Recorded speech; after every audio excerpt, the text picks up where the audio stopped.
tous les films sont politiques. Voilà, on a une super phrase d'accroche, je vais pouvoir expliquer le but de cette série de vidéos. Bienvenue dans Eclipse, une série où on va essayer de combattre le fait que notre société devienne de plus en plus fasciste, tout en se réarmant intellectuellement grâce au cinéma.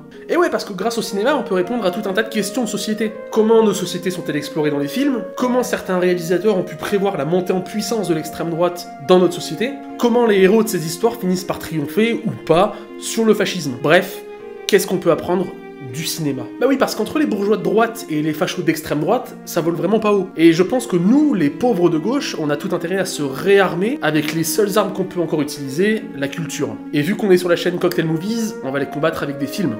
Bienvenue dans Eclipse.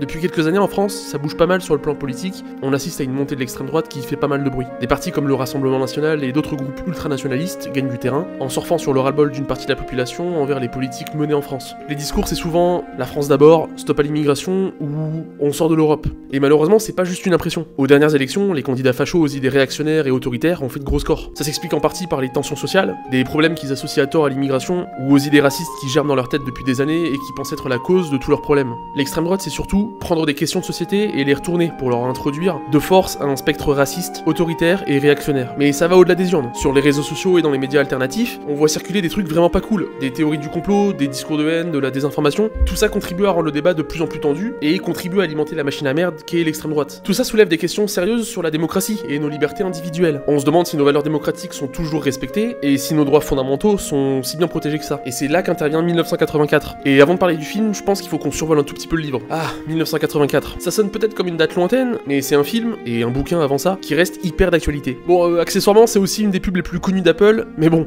ici on parle de cinéma, pas encore de publicité. George Orwell, l'auteur, avait imaginé une société hyper flippante où le gouvernement contrôle tout. On parle de surveillance de masse, de manipulation d'informations, de répression, bref, c'est pas le genre de société où on aimerait vivre. Alors même si Orwell, quand il réfléchit à son bouquin, on sort tout juste de la Seconde Guerre mondiale, il voit un peu comment ça se passe en URSS à l'époque, et ça lui inspire ce livre avec ce régime totalitaire. Le bouquin, il inspire des milliers d'œuvres après sa sortie, déjà parce qu'à l'époque, les sociétés futuristes dystopiques, ça court pas les rues, mais surtout parce que c'est la première fois qu'une vision critique de la société est complètement d'actualité, alors qu'il est complètement écrit comme une uchronie à l'époque. Le livre a inspiré d'autres bouquins, des jeux vidéo, des films, et c'est bien évidemment l'adaptation du livre dont on va parler aujourd'hui. Le film, qui sort d'ailleurs en 1984, nous met face à des questions super importantes sur le pouvoir, la liberté et le contrôle. Et franchement, ça fait réfléchir quand on voit comment notre monde réel commence à ressembler doucement à celui qu'Orwell avait imaginé. Dans 1984, le régime totalitaire au pouvoir utilise des moyens technologiques hyper avancés pour surveiller en permanence les citoyens. Les télécrans installés dans les foyers servent à la fois de dispositifs de surveillance et de diffusion de la propagande gouvernementale. Les habitants sont aussi surveillés parce qu'il y a une caméra et ils savent ni quand elle est utilisée, ni par qui. 6079 Smith W. Oui, vous. Plus en flexion. Vous ne faites aucun effort. Parce qu'en fait, dans le pays où habite Winston, le héros du film, il y a un truc qui s'appelle le ministère de la vérité, et qui falsifie l'histoire en réécrivant les documents officiels pour correspondre à la version du parti au pouvoir. Alors même si en France, on est loin de ce cas de figure, on peut quand même observer une augmentation du recours à la surveillance électronique, comme les caméras de surveillance dans les lieux publics par exemple. Un déploiement massif de ces caméras dans les villes qui est d'ailleurs justifié pour des raisons de sécurité, mais qui suscite aussi des préoccupations quant à la vie privée. Parce qu'un peu comme Winston, on est probablement suivi par tout un tas de caméras, un sujet qui a été exploré d'ailleurs très récemment avec les séries Black Mirror. Et tant qu'à parler de contrôle de l'information, dans notre monde, même en France, on a des chaînes de télévision, des journaux, qui sont de plus en plus accusés de partialité politique. En tout cas des médias qui diffusent des informations qui correspondent à une certaine ligne éditoriale ou idéologique. Parfois ça se manifeste par des oublis d'informations ou des présentations biaisées de certains sujets, et ça contribue un peu à manipuler l'opinion publique. Qui contrôle le passé, contrôle le futur, qui contrôle le présent, contrôle le passé. Ça, c'est ce qu'écrivait Orwell dans son livre, et croyez-moi que les fachos ils ont bien compris le truc. Dans les médias, ces oublis ou ces informations biaisées peuvent carrément être interprétées comme une façon de réécrire l'histoire, exactement comme la réécriture de l'histoire par le ministère de la vérité de 1984. Et ce point-là, c'est un fait qui a tendance à prendre de plus en plus d'ampleur depuis quelques années. En gros, les fachos racontent des trucs de fachos à la télé, ça oriente le débat parce que t'en parle à la pause café, et finalement ça tombe dans la bouche des politiques qui sont au gouvernement, qui en font complètement un sujet de société. En Océanie, l'endroit où se passe l'action de 1984, c'est là que le gouvernement balance tout un tas de slogans, des trucs bien accrocheurs comme la guerre c'est la paix, ou la liberté c'est l'esclavage. Des slogans qui ont pour but d'embrouiller les gens et de les pousser à obéir sans réfléchir. Parce qu'au fond, c'est typique le genre de phrases qui sont dénuées de tout sens, et surtout qui veulent dire strictement l'inverse de ce qu'elles indiquent. C'est un peu comme s'ils essayaient de te convaincre que le blanc c'est du noir, juste pour te garder sous le contrôle. Combien de doigts je vous montre là, Winston? 4. Et si le parti dit que ce n'est pas 4, mais 5 doigts? En France, les politiques d'extrême droite surfent à peu près sur les mêmes techniques pour manipuler l'opinion des gens. Ils balancent des slogans hyper simplistes qui touchent directement les émotions sans vraiment donner d'explication. Par exemple, ils peuvent dire des trucs comme la France aux Français sans vraiment expliquer ce que ça veut dire. D'une part parce que ça a aucun sens profond, mais surtout parce que ça fait partie des phrases qui sont un peu difficiles à décoller si on n'a pas les outils pour s'en débarrasser. Et sur les réseaux sociaux, notamment sur Twitter, je trouve plein de trucs qui racontent n'importe quoi, juste pour influencer les gens dans un sens bien précis. Tout ça ressemble vachement à ce qu'on voit dans 1984, où le gouvernement utilise la propagande pour contrôler les pensées et les actions des gens. Parce que l'extrême droite sur internet, en France, qu'on désigne souvent sous le terme de la fachosphère, c'est une nébuleuse de sites et de comptes qui diffusent ce qu'ils appellent de la réinformation, c'est-à-dire de la propagande qui est juste alignée sur leur idéologie. Les fachos, ils ont des stratégies de désinformation, en balançant des fausses infos ou en faisant se propager énormément de théories du complot. En fait, sous couvert de réinformation, on a une presse d'opinion d'extrême droite qui sape la légitimité des médias et prospère sur internet. C'est cette même extrême droite qui a vu l'émergence d'influenceurs, souvent assez jeunes, et qui propagent cette idéologie sur TikTok, Facebook, Instagram. Alors bien sûr, les influenceurs font référence à plein de fachos, enfin des figures politiques radicales, et même s'il n'y a pas d'influenceurs à proprement parler dans 1984, et c'est beaucoup mieux évoqué dans le livre, ça rappelle un peu les enfants qui font la propagande gratuite du parti, et qui à la moindre occasion peuvent même trahir leurs parents, parce qu'ils sont complètement matrixés par leur idéologie. C'est les Parsons. Tu es un criminel par la pensée. Et je pense que si l'œuvre peut nous en apprendre plus sur les rapports qu'on a entre êtres humains, elle met aussi en évidence un rapport auquel il faut se méfier, le culte de la personnalité. Parce que dans 1984, il y a une figure omniprésente, je dirais même omnisciente, et dont on sait quasiment rien, c'est Big Brother. Big Brother, c'est la figure qui incarne l'autorité suprême, et qui est vénérée comme une figure quasi divine. Les citoyens, qui sont d'ailleurs appelés les camarades, sont constamment bombardés d'images et de messages qui glorifient leur leader, et toute critique à son encontre est sévèrement réprimée. Cette idolâtrie envers Big Brother crée un climat de peur et de soumission, où l'individu perd toute capacité à penser par lui-même, et à remettre en question son quotidien, le pouvoir en place, etc. Par exemple, les posters omniprésents représentant le visage imperturbable de Big Brother, ils rappellent à chaque citoyen qu'il est constamment surveillé, constamment contrôlé, et qu'il ne peut reconnaître d'autres leaders que le regard froid et imperturbable de Big Brother. D'ailleurs, le régime totalitaire d'Océania, il fonctionne sur une structure hyper autoritaire, alors ça c'est pas surprenant. Tout acte de dissidence est sévèrement réprimé, et les opposants politiques sont effacés de l'histoire et traités comme des ennemis de l'État. Ils appellent ça se faire vaporiser. L'autoritarisme du régime se manifeste à travers le recours à la torture, à la surveillance omniprésente, on l'a déjà vu, et les deux ensemble, ça vise à maintenir la population dans un état de soumission constante. Tout le monde doit lui obéir, sinon c'est direction la pièce 101 et on te revoit plus jamais. C'est un peu comme si t'avais plus le droit de penser par toi-même, tu dois suivre aveuglément. C'est le règne de l'autorité absolue, où toute critique est étouffée dans l'œuf, sinon tu deviens ce qu'ils appellent un criminel de la pensée, et là ils te vaporisent. En France, on voit parfois des leaders politiques d'extrême droite se comporter un peu comme des chefs incontestés. Ils cherchent à créer une image de leader fort et charismatique, capable de résoudre tous les problèmes du pays, alors qu'en fait c'est pas le cas. Et c'est souvent accompagné d'un discours hyper autoritaire, où on te dit ce que tu dois faire, ce que tu dois penser, bien évidemment sans aucune discussion possible. Et on le voit surtout avec la facilité qu'a l'extrême droite à imposer sa grille de lecture dans les médias. Et là il y a qu'à voir l'Empire Bolloré pour se rendre compte que la tendance est vraiment dégueulasse. Du coup, certains mouvements politiques d'extrême droite adoptent des méthodes de mobilisation qui rappellent énormément les régimes autoritaires, avec le culte de la personnalité autour du leader, etc. Aujourd'hui, le chef de l'extrême droite est accueilli comme une pop star.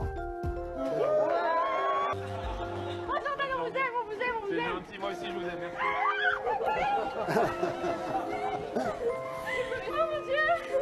Franchement, quand on regarde, on se dit que quand vous êtes à Bruxelles, je sais même pas ce que vous...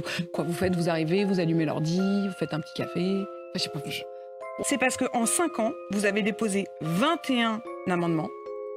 Quand Manon Aubry en a déposé 3460. Madame, pardon.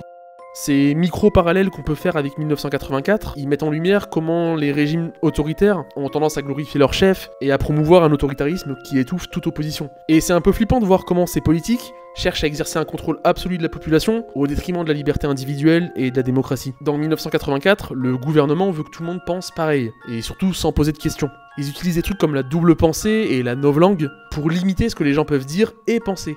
On a vu la 10e édition du dictionnaire Smith? Épaisse comme ça. La 11e sera encore moins épaisse. La novlangue, c'est la langue officielle d'Océania. Alors quand j'ai découvert le livre il y a 10 ans, c'était novlangue, et maintenant c'est néo-parlé. Mais moi je vais quand même dire novlangue parce que c'est plus stylé. Du coup dans le film, il y a littéralement des gens qui sont contents que le dictionnaire qu'ils utilisent fasse littéralement 4 cm d'épaisseur, et les mecs sont super heureux de voir certains mots disparaître. Oui, au fond, la révolution sera vraiment terminée quand la langue sera parfaite. Le secret, passer du traduire au pensée directe, et de là en réponse automatique. Pas besoin d'autodiscipline. La langue venant de là, pas de là. Excusez-moi de vous déranger, mais ce que vous dites, c'est qu'on sera débarrassé des derniers vestiges du goldsteinisme quand la langue sera mise en net. Je partage entièrement votre point de vue. Absolument. Des résultats vraiment ahurissants. C'est comme s'ils voulaient contrôler notre esprit pour qu'on adhère à leurs idées en réduisant les mots, même si c'est absurde, parce que c'est pas en supprimant des mots du dictionnaire que tu peux faire disparaître des idées, et encore moins forcer les gens à adhérer aux tiennes. Ça, c'est un truc de facho. En France, il commence à y avoir une tendance où l'extrême droite achète de plus en plus de médias traditionnels, et un peu de la même manière que dans 1984, plus tu parles d'un sujet et que tu concentres l'attention des gens, plus le débat prend un virage à droite. Tout le monde sait que CNews c'est un truc d'extrême droite, tout le monde sait qu'ils imposent leur agenda d'extrême droite, et pourtant tout ce qui est balancé sur cette chaîne est parfois repris par le gouvernement, même si c'est full réac et parfois carrément dangereux. Enfin, la machine semble continuer. Donc voilà, c'est pas anodin si en 1984, il y a qu'un seul journal et qu'il est censuré. Le parti en place s'en sert pour réécrire le passé et contrôler le futur. Et c'est d'ailleurs le carton d'introduction du film, qui contrôle le passé, contrôle le futur, qui contrôle le présent, contrôle le passé. Dans 1984, ceux qui osent critiquer le gouvernement sont carrément écrasés. En fait, c'est même pas ceux qui osent, dans le film, c'est juste s'ils le pensent.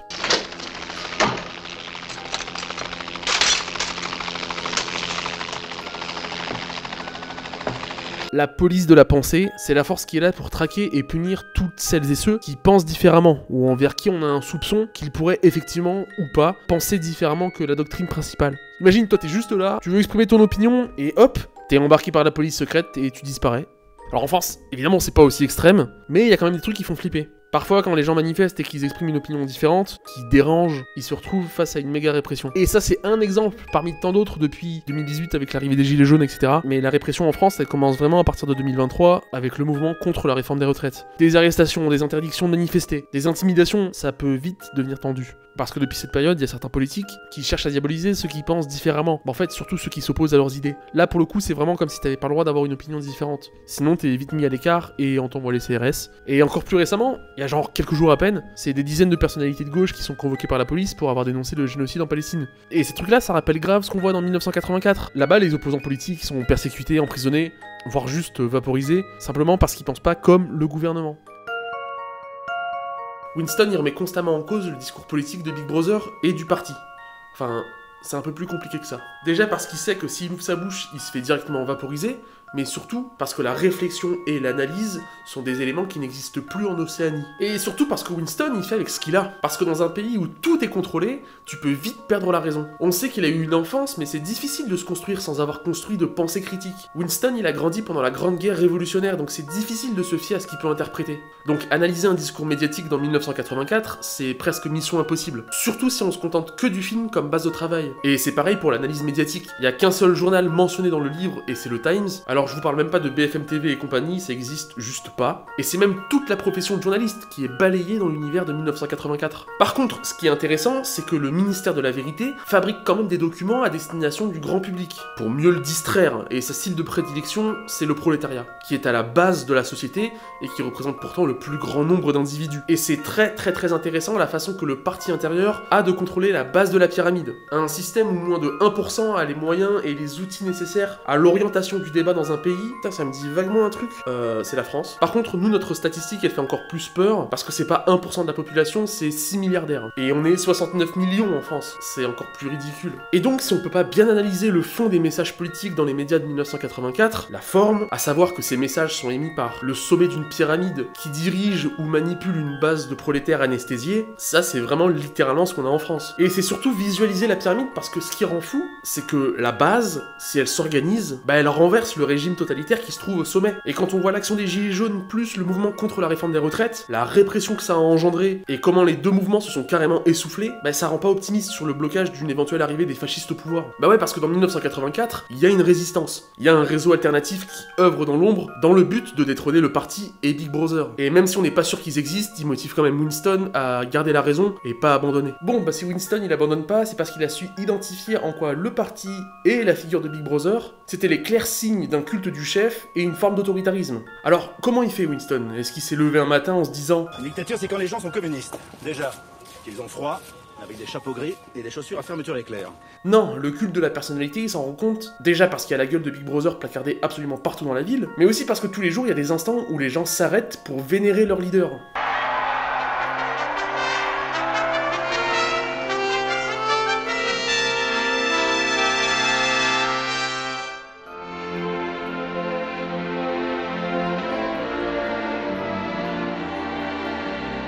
Ça c'est chelou, mais quelle différence entre ça et l'adoration qu'ont certains journalistes envers les figures de l'extrême droite? Bah y en a pas vraiment. Moi j'ai trouvé assez efficace, j'ai trouvé qu'elle avait travaillé par rapport à ce fameux débat, j'ai trouvé qu'elle était dans le constat, finalement son constat, on pouvait le partager. Elle est hyper dédiabolisée. Après peut-être que la torture physique et psychologique c'est ce qui lui a mis la puce à l'oreille. Et on peut peut-être lui donner raison, ouais c'est un truc autoritaire. Alors pour l'instant j'ai aucun extrait de Bardella qui torture autre chose que son cerveau quand on lui pose une question factuelle, donc je peux pas trop illustrer ce point, mais dans 30-40 ans je suis sûr qu'on aura plein de vidéos d'archives de ce mec qui fait des dingueries. Donc c'est qu'une question de choix politique. Est-ce qu'on se laisse avoir par leur discours ou est-ce qu'on réfléchit, on analyse et on contre-attaque? Donc oui, on peut utiliser ce qu'on apprend de 1984 pour comparer avec notre monde. L'absence d'opposition politique, le côté salvateur d'une figure politique autoritaire qui se sent omnipotente, et un matraquage médiatique vantant les mérites du leader, c'est là qu'est la pente vers l'autoritarisme. Bon du coup, comment on fait pour déceler les tentatives de manipulation de l'extrême droite, et comment utiliser ce qu'on trouve dans 1984 pour apprendre à le faire? Déjà, il faut bien comprendre comment le parti dans 1984 manipule la population. Bon, ça c'est facile, on l'a vu dans la partie précédente, c'est en modifiant l'histoire, le passé, et en propageant de fausses informations. Donc dans 1984, Winston il peut pas faire appel à des sources variées pour vérifier les informations du parti. Oh, je parle trop vite. Donc dans 1984, Winston il peut pas faire appel à des sources variées pour vérifier les informations du parti. Il n'y a pas de bibliothèque, pas d'internet, donc l'information est rare et précieuse. Alors Winston il utilise ses souvenirs. Il se souvient que son pays n'est pas en guerre, que la guerre est une information manipulée pour créer de la dévotion envers les leaders du parti. Et l'Océania n'est-elle pas depuis toujours en guerre avec l'Estasia? Dites-moi ce que vous croyez vous rappeler. Je me rappelle que tout juste une semaine avant que l'on vienne m'arrêter, nous n'étions pas du tout en guerre avec l'Estasia, mais avec l'Eurasia. Et ces souvenirs, c'est ce qui rattache Winston à la vraie réalité. Cette même réalité qui a été abandonnée depuis longtemps par les autres camarades. Les photos à propos desquelles vous avez eu des hallucinations, vous avez cru les avoir entre les mains. Elles n'ont jamais existé.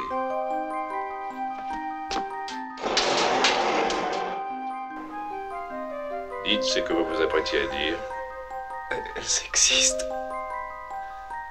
dans la mémoire. Moi, je m'en souviens. Les transmettre de génération en génération, les diffuser, les ressortir du placard. Donc quand un leader d'extrême droite dit « Je ne crois pas que Jean-Marie Le Pen était antisémite », bim, on peut ressortir une archive et se rendre compte qu'il y a bien eu une tentative de manipulation. Je ne dis pas que les chambres à gaz n'ont pas existé, mais je crois que c'est un point de détail de l'histoire de la Deuxième Guerre mondiale. Voilà donc comment la mémoire est un outil hyper puissant pour lutter contre les tentatives de manipulation de l'extrême droite. C'est l'archivage, la conservation des données et des souvenirs qui permettent à Winston de tenir bon. Et c'est par ce procédé qu'on gardera nous aussi un pied dans la réalité. Bon alors, dans 1984, je peux que vous laisser deviner le nombre de libertés qui sont réprimées, voire inexistantes. La liberté de penser, de parler, de circuler, c'est plein de libertés de base qui sont pas garanties dans 1984. Winston, s'il veut aller se balader hors du trajet quotidien entre son travail et chez lui, bah faut des autorisations, ou alors faut faire le mur, et prier pour pas croiser les forces de l'ordre. C'est légèrement similaire à la période des Jeux Olympiques à venir. Il y a genre des barrières qui sont mises sur la liberté de déplacement des gens dans Paris. Pour la liberté d'expression, évidemment que fermer la possibilité aux employés de parler, ou d'être assurés qu'ils peuvent parler sans crainte de répercussions, c'est la marque d'un régime fasciste. Mais attention, il y a une tendance qui commence à monter, où c'est les fachos eux-mêmes qui utilisent la liberté d'expression pour dire on nous laisse jamais nous exprimer. Bah oui, parce que vous exprimez votre pensée fasciste, et que les idées que vous propagez puent la merde, et sont réprimées par la loi. Donc pas étonnant qu'on essaie de vous bloquer le plus possible. Donc faut en même temps surveiller les atteintes aux libertés fondamentales, et le détournement de ces idées pour la propagation d'idées et de messages politiques nauséabonds. Et donc même si la mise en place de barrières liberticides dans notre monde et dans 1984 sont pas les mêmes, le résultat reste quand même l'entrave d'une liberté, et dans le cas de la France, une glissade sur le toboggan de l'autoritarisme. Alors, comment on fait pour lutter contre ces manipulations, ces atteintes aux libertés fondamentales ? Alors, développer son esprit critique, c'est hyper essentiel pour pas devenir zinzin. Il faut recouper tout ce qu'on nous donne comme information, et s'assurer qu'il n'y a pas une tentative de manipulation derrière. Est-ce que ce chiffre est réel? Est-ce que cette phrase a pas un double sens? C'est quoi la source de ce que dit ce mec? Il faut toujours refuser de se satisfaire d'une information qu'on nous donnerait comme étant l'information parfaite, parce qu'il peut y avoir un biais de la part de l'auteur de l'information. Winston, dans le film, il tient un carnet. Alors, même si c'est un peu dur à conceptualiser pour nous, qui ne vivons plus en 1853, je pense que ce carnet lui permet d'exprimer son désaccord. De dire bon bah tiens, aujourd'hui on a encore plus rationné la bouffe. Et je trouve ça bizarre parce qu'on est censé avoir de la nourriture en abondance dans le pays. Et oui, je fais une petite parenthèse, on a vu qu'il y avait le ministère de la vérité, mais en fait il y en a aussi 3 autres. Le ministère de la paix, le ministère de l'abondance et le ministère de l'amour. Et en fait, un des principes qui est développé dans 1984, c'est la double pensée. C'est facile à comprendre, en gros je vous dis, le ciel il est pas bleu, il est mauve. Et la double pensée, c'est que vous, qui savez que le ciel est bleu, bah à force, l'idée que le ciel est mauve se fait de plus en plus de place dans votre tête. L'idée gagne du terrain et à force vous oubliez carrément que le ciel a jamais été bleu.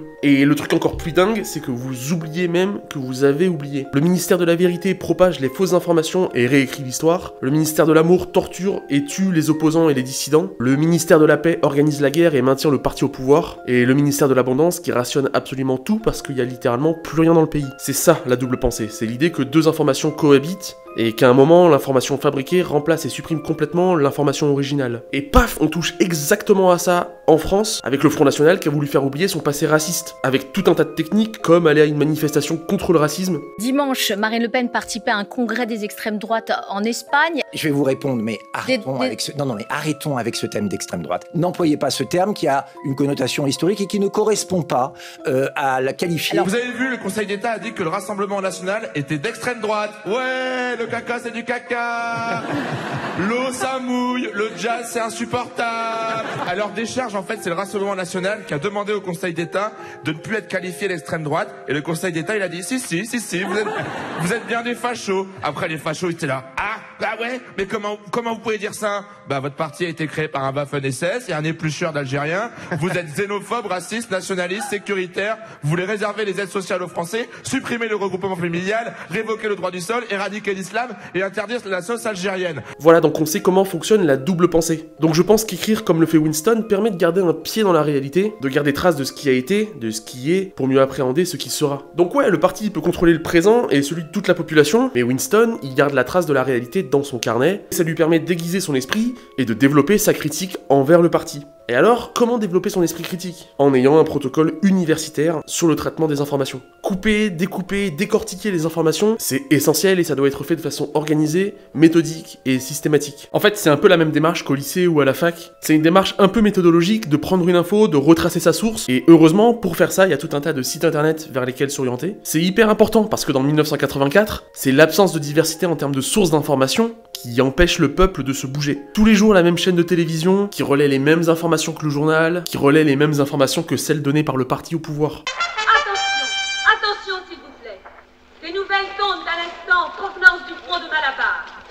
Les forces de l'Océania, dans le sud de l'Inde, ont remporté une victoire éclatante. Et vous allez me dire, oh bah c'est dans 1984, il n'y a aucun moyen que ce soit représentatif de la réalité.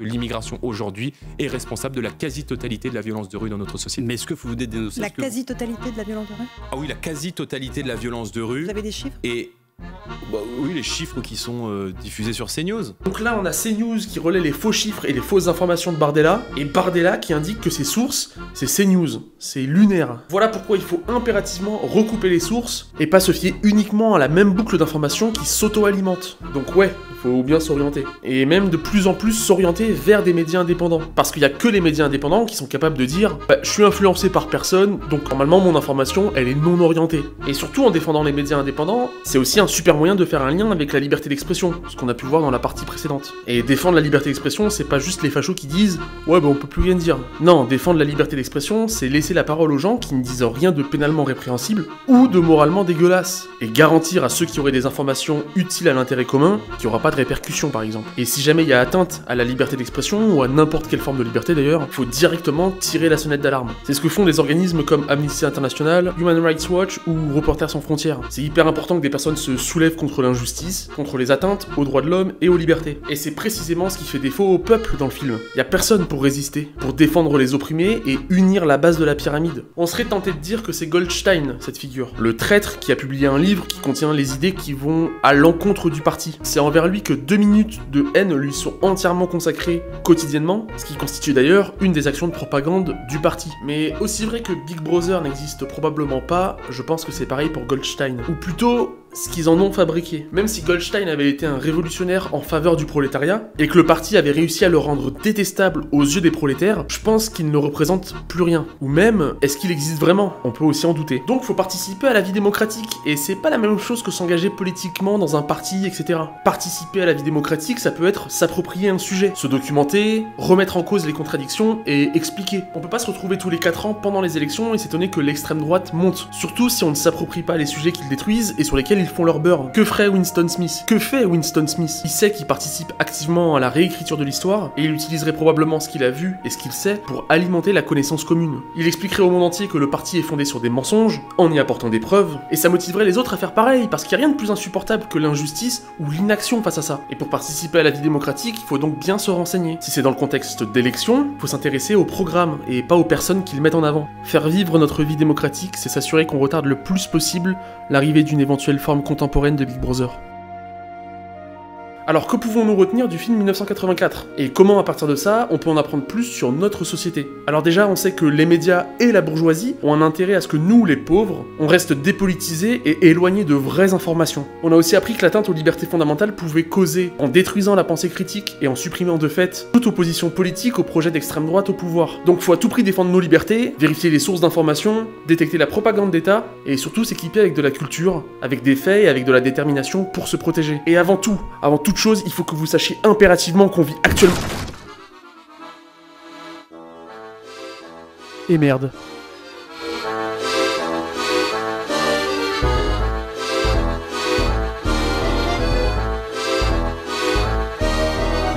Crois-tu que la résistance existe? Non. Tout ça n'existe pas. Pour qu'est-ce que vous ne voterez jamais?